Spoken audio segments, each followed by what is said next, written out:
Na sumakabilang buhay na nga po si Ate Guy. Actually, sobrang... Kasi sunod-sunod eh. Alam mo yun?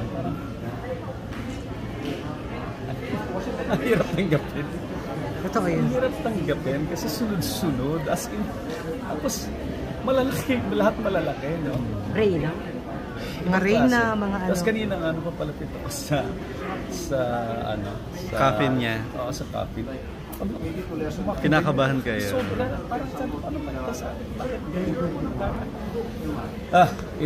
It's really unbelievable. So up to now talagang sobrang...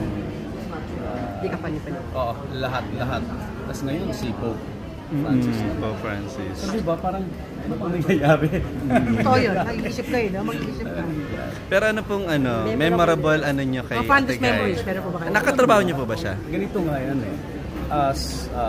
Mula pagkabata kasi syempre lumaki ko sa mga pelikula ni Ate Guy. Ate Guy from Atsay, Bona, Himala, Tatlong Taong Walang Diyos, etc. Tapos family namin basta Sunday yan, Superstar, lagi naka-open yan.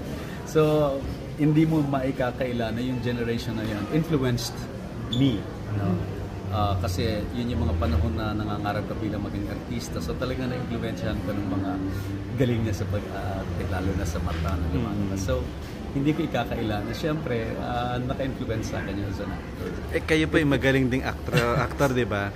Ano po yung nakuha nyo kay Ate Guy bilang actress na style nyo sa pag-acting?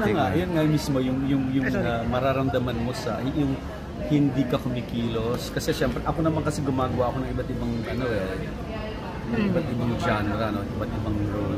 Alam mo yung kahit hindi ka kumikilos ang mukha mo, pero nararamdaman mo sa mata, ayun talagang malaking bagay yan na i-contribute niya sa aking style of acting, and then lahat ng mga siguro sumunod na generasyon.